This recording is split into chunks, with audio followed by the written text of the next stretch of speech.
It's a new dawn, it's a new day. My name is Ocean Lemon. You can call me Jay. In most of my videos, I've made three things pretty clear.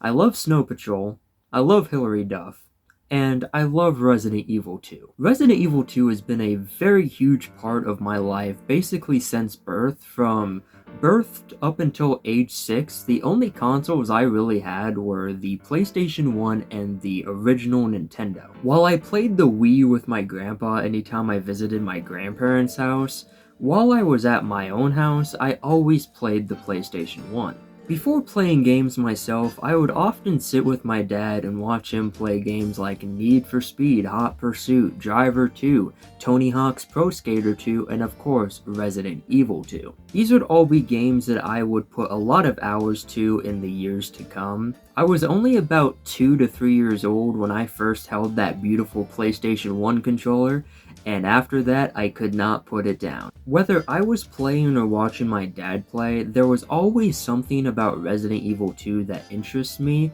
Even though I was deadly scared to watch or play the game, I still couldn't get away from it. Whether it was the graphics or Claire's perfect pixelated booty, there was always something that kept me coming back for more. I've probably dumped, I would say, at least 4,000 hours into this game alone in my lifetime so far as a 21-year-old, and it's undoubtedly my favorite game of all time. Today, I want to talk about the magic of Resident Evil 2.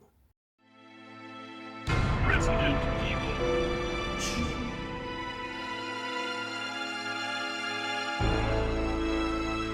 Whether it be Liberty City from GTA 4 or Silent Hill from the Silent Hill games, the setting of a game is crucial, and the setting of Resident Evil 2 is perfect.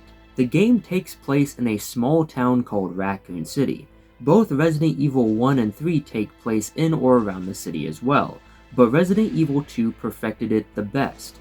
In this version of Raccoon City, we get to explore some of the streets of Raccoon, the Raccoon City Police Department, the sewers, and the underground laboratories. Every location in this game has its own unique vibe, enemy types, and charm that make it feel special. The streets of Raccoon City in the beginning of the game are amazing. The eerie vibe of zombie-filled streets are immersive, making the player feel like they are actually in Raccoon City. Going through buildings and back alleys make it feel more realistic and give the city more life. The laboratory and sewers are really cool as well, having new enemy types, tight corridors that help add tension, and a giant alligator that tries to eat you whole.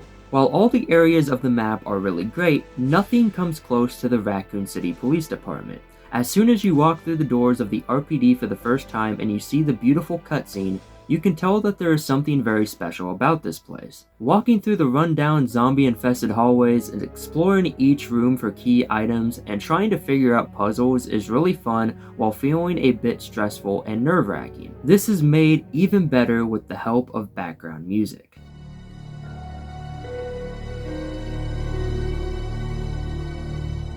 In my Silent Hill 2 video, I said that the game had the best video game soundtrack of all time, and I will forever stand by that. However, Resident Evil 2 easily has a top 5 soundtrack of all time in my opinion. Every track on this soundtrack is an absolute banger and make the player feel different emotions. Each area in this game has its own unique track, not only setting a vibe for that area, but also to help the player know where they are.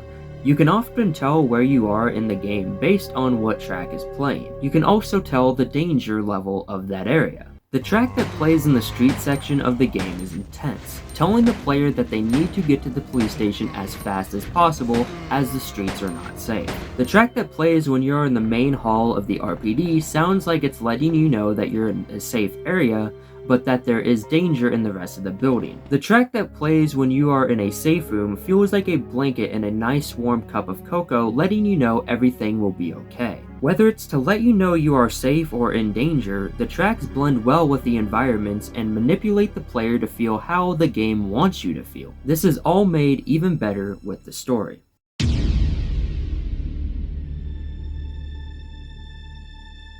Just like the Silent Hill games, Resident Evil 2 has a pretty deep and beautifully drawn out story. While obviously Silent Hill stories are of a different nature and dive deeper into certain aspects, Resident Evil 2 still has a well-written story itself. I will be spoiling a lot of the game's plot, so if you don't want to be spoiled, click off the video now. The main story of Resident Evil 2 is broken up into two parallel stories that intertwine from time to time. One side of the story focuses on Leon S. Kennedy, a rookie cop coming into town for his first day of work at the RPD. As he's entering the city, he notices something is wrong. He ends up running into a girl named Claire and tries to take her to the police station for safety. While heading to the police station, they get into a wreck and get separated. They both have to head off on foot and take different routes to make it to the RPD. Leon and Claire both make it to the RPD and run into each other a few times, but they stay split up to look for a way out. Leon ends up making it to the parking garage where he meets Ada Wong, the hottest video game character in existence who happens to be a spy for Umbrella. They team up from time to time throughout the story, both catching romantic feelings for one another. Leon makes his way through the sewers and Umbrella Laboratories while having a monster by the name of Mr. X following him. Near the end of the game, Ada is killed. Leon regroups with Claire and Sherry as they escape the town via train. The other side of the story focuses around Claire Redfield, a beautiful 19-year-old woman who comes to Raccoon City looking for her brother Chris, the main character of the first game. After meeting Leon and making it to the RPD, she finds out Chris isn't there and is overseas. After this, her mission is to find a way out of Raccoon. As she's looking for a way out, she runs into Sherry Birkin, the child of Umbrella scientists Annette and William Birkin, who are big characters in the story. While Claire and Sherry are trying to escape Raccoon City, they are being chased by William Birkin after he injects himself with the G-Virus, which he created. By the end of the game, Annette is killed by William, and then William is killed by Leon and Claire as they escape Raccoon City with Sherry.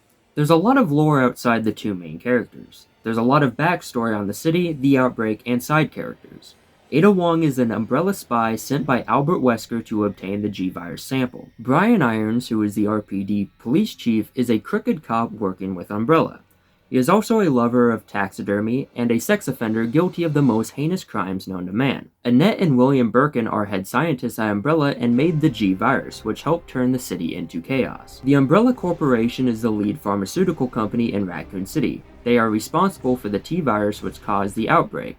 They also created all the bioweapons such as Mr. X. Marvin Branagh, the first person you meet after reaching RPD, he's a veteran cop who was critically injured during the outbreak. He lies in the RPD and waits for his death. Ben, the reporter who sits in the jail cell where Leon and Ada find him, he was on a mission to expose Umbrella for their crimes, but died before he could do so. The stories of all the characters, the amazing setting, and an incredible soundtrack come together really well to make one of the best games ever. Overall, I love and am obsessed with Resident Evil 2. I really love everything about this game, and it honestly holds up really well. I love most of the other Resident Evil games, especially the PS1 era ones and the remakes, but I definitely think Resident Evil 2 is the peak of the series. Not only is it the best within the series, but honestly, I think it's a top 3 survival horror game of all time. This was the very first game I ever played. It also gave me my first video game crush in Claire Redfield, Ada Wong, and even Annette Birkin. I'm grateful for this game and the fact that I got to grow up playing it, as not only is it great, but it also helped shape my personal tastes when it comes to video games. So to that I say thank you Capcom, and thank you Resident Evil 2. But that's where this video is going to end. Thank you all for watching this video. If you liked what you saw here and you like these types of videos, make sure to like, subscribe, and hit the notification bell so you don't miss an upload. I want to make more like this in the future, so if you want to see more like that, do all that stuff. And I'll see all you beautiful people in the next one. Bye.